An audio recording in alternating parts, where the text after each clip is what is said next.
Hello friends, welcome back to my YouTube channel. तो friends, आप देख रहे हैं मुस्कान। और मुस्कान के आने वाले एपिसोड्स में आप देखेंगे कि मुस्कान इंदर को कुश्ती में हराने के लिए पूरी कोशिश कर रही होती है। इधर एक बार इंदर गिर भी जाता है और गांव वाले कहते हैं बहुत खूब, छोरी तो बराबर की टक्कर दे रही है। इंदर भाई जरा संभल के, आज लगता है छोरी से हार ही जाओगे, ये छोरी ही जीतेगी। और मालिक बड़े ध्यान से देख रहे होते हैं, इधर रौनक भी। और रौनक कहता है कि कहाँ चली गए ये इंस्पेक्टर, अभी आए क्यों नहीं कलेक्टर को लेकर के। और वो देख रहे होते हैं। इधर जो कुश्ती के बारे में जो बता रहे होते हैं वो बताते हैं कि अब मुस्कान लग रहा जीतने वाली है, जो छोरी ही दंगल जीत के रहेगी।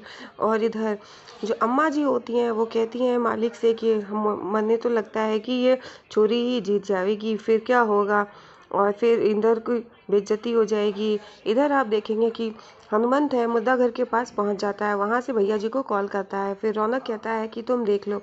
तो रौनक इधर मुस्कान को देख रहा होता है। हनुमंत कहता है कि जल्दी आ जाओ वरना यहाँ के लोगों को मुझ पर शक हो जाएगा। तो रौनक कहता है ठीक है, मैं अभी आता हूँ। और फिर रौनक देख ही रहा होता है मुस्कान की कुश्ती में। और इधर मालिक भी, उनकी भी नज़र गड़ी होती है।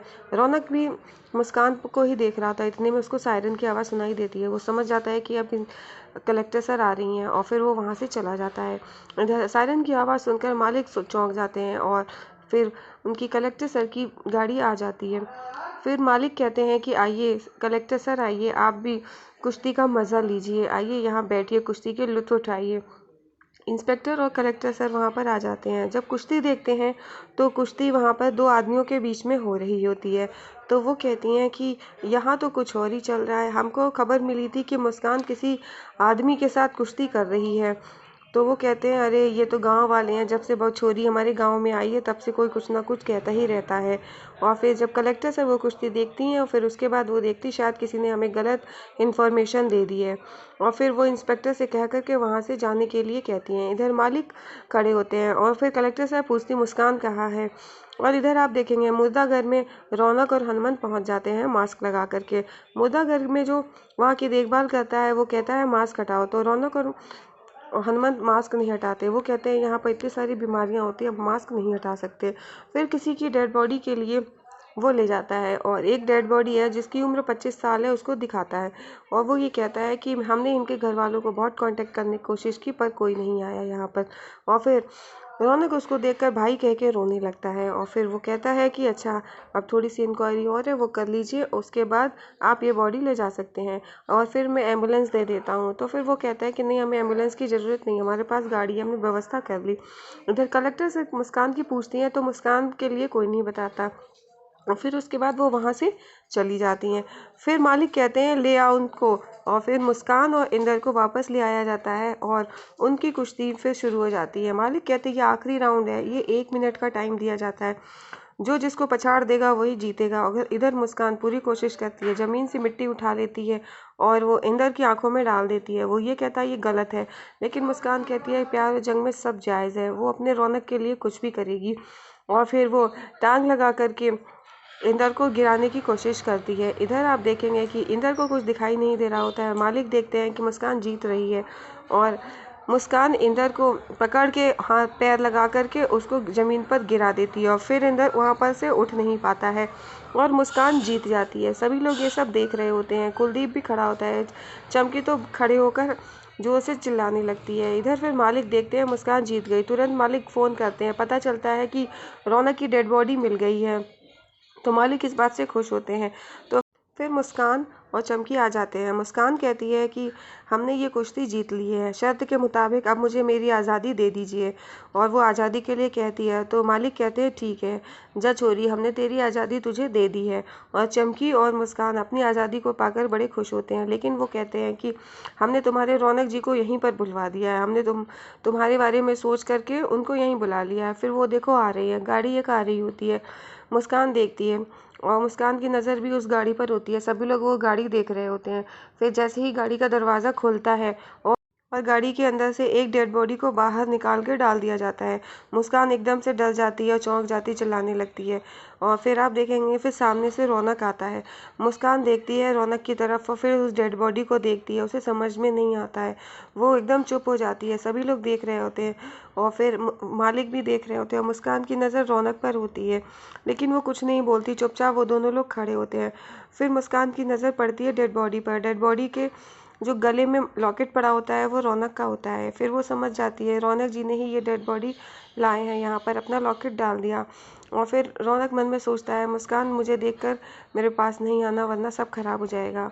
और उसके बाद मुस्कान आंखों में आंसू लिए रौनक जी की तरफ देख रही होती है, लेकिन चुपचाप खड़ी होती है। और फिर जब रौनक हल्के से इशारा देता है तो फिर मुस्कान डेड बॉडी की तरफ देख करके रोने लगती है जोर जोर से कि रौनक जी आप मुझे छोड़कर नहीं जा सकते हैं। और वो डेड बॉडी के पास बैठ के खूब रोती है और उसके गले से वो लॉकेट निकाल लेती है। इधर अम्मा जी कहती हैं कि चलो, सभी लोग फिर मुस्कान को वहाँ से ले जाने के लिए कहते हैं। रौनक वहीं पर खड़ा होता है। मालिक कहते हैं कि अब ले जाओ मुस्कान को यहाँ से। और फिर मुस्कान को वहाँ से ले जाया जाता है। इंदर ये देखकर काफ़ी खुश होता है कि अब तो इसका पति भी मर गया है, अब तो ये कहीं नहीं जाएगी, अब सारी ज़िंदगी हमारे विधान घर में ही रहेगी, हमारे घर में, अब तो ठीक रहेगा। और फिर मुस्कान रो रही होती है और आप देखेंगे मुस्कान रौनक की तरफ देखती है। रौनक सर झुकाए खड़ा होता है। मालिक आ जाते हैं। मालिक कहते हैं कि ये तूने बहुत अच्छा किया लाखन। और कहते हैं कि लाखन तूने हमारी बहुत मदद की है और अब ऐसा कर इस डेड बॉडी को भी ठिकाने लगा देना। और फिर मुस्कान को घर ले जाने की बात कहती है। सभी लोग उसको घर ले जाने के लिए तैयार हो जाते हैं। गाड़ी में मुस्कान को बिठाला जाता है। इंदर ये देखकर काफ़ी खुश होता है और फिर कुलदीप ये सोचता है कि अब तो चमकी भी घर पर ही रहेगी और वो चमकी के लिए काफ़ी खुश होता है। रौनक मुस्कान को देख रहा होता है। ये सोचता है कि मुस्कान अभी हम तुम्हें नहीं ले जा सकते, हमारी मजबूरी है, वरना ये लोग हमें यहाँ से ज़िंदा नहीं निकलने देंगे। मालिक कहते हैं कि लाखन तुमने हमारे लिए बहुत कुछ किया है, इतना अभी तक किसी ने नहीं किया, तुम हमारे वफादार हो। और फिर रौनक ये देखकर खुश हो जाता है। इधर मुस्कान घर पे पहुंच जाती है। घर पर बैठ करके वो रौनक जी के बारे में सोच रही होती है। रौनक जी आपका बहुत बहुत धन्यवाद कान्हा जी, आपने मेरे रौनक जी को मेरे पास भेज दिया। इधर मुस्कान रौनक जी के बारे में सोचकर काफ़ी खुश होती है और वो सोचती है अब जल्द से जल्द मैं और रौनक जी यहाँ से चले जाएंगे और फिर पहले की तरह हम लोग अपनी ज़िंदगी जिएंगे। भगवान जल्दी से वो दिन वापस आ जाए। वो सोच रही होती, इतने में चमकी आती है कमरे में और दो तरह के कपड़े लेकर, एक सफ़ेद और दूसरे रंगीन। और वो लाकर एकदम से खड़ी होती है, अंदर नहीं आ रही होती है। अम्मा जी धक्का देती हैं, कहती है अंदर चल, और अंदर ले जा कर के वो कपड़े रख देती हैं। मुस्कान से कहती हैं थारा पति तो मर गया और अब तेरी ज़िंदगी के सारे रंग तो वो ले गया। अब तेरे सामने ये दो ऑप्शन है, तू एक या तो ये चुन ले सफ़ेद, फिर सारी ज़िंदगी तू ऐसे ही रहेगी बिना रंग के, या तो तू मालिक को चुन ले और ये कपड़े पहन ले रंगीन। अब तुझ पर ये है कि तू क्या चुनती है। मुस्कान चुपचाप खड़ी होती है, कुछ नहीं बोलती है, वो चली जाती। इतना कह कर के चमकी वहाँ पर बैठी देख रही होती है। मुस्कान काफ़ी सैड होती है। और फिर इधर इसके बाद आप देखेंगे कि अम्मा जी कपड़े देकर आ जाती है। वो मालिक को बताती हैं कि हमने छोरी को समझा दिया है और कपड़े भी दे दिए हैं, अब उसको अच्छी तरह समझाया है, अब उसका भला तो इसी में है कि वो रंगीन कपड़े चुन ले, थारे को चुन ले। इतने में सामने से रौनक आता है और लाखन को देखकर मालिक उसकी तरफ देखने लगते हैं। वो अंदर आकर खड़ा होता है। इतने में मुस्कान और चमकी दोनों लोग आते हैं। मुस्कान रंगीन कपड़े पहनकर आती है। रौनक मुस्कान को देख रहा होता है। अम्मा जी देखती हैं कि इधर से रौनक आ रहा है, लाखन आ रहा है और इधर मुस्कान। वो कहती हैं पराए मर्द के सामने हमने कहा था घूंघट मार के आना है, चल घूंघट डाल, और ज़बरदस्ती उसका घूंघट डाल देती हैं। मुस्कान चुपचाप खड़ी होती है, कुछ नहीं बोलती है। फिर मालिक उठते हैं। मालिक उठ करके रौनक के पास जाते हैं, कहते हैं देख ये है लाखन और तू अपना घूंघट खोल ले, और घूंघट खुलवा देते हैं।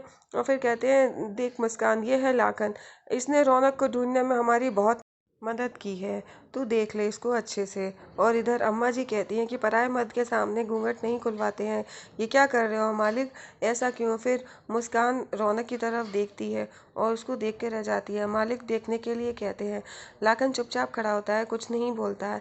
मुस्कान देखती है, एकदम से गुमसुम सी शांत खड़ी होती है, वो कुछ भी नहीं बोलती। इधर रौनक भी देख रहा होता है।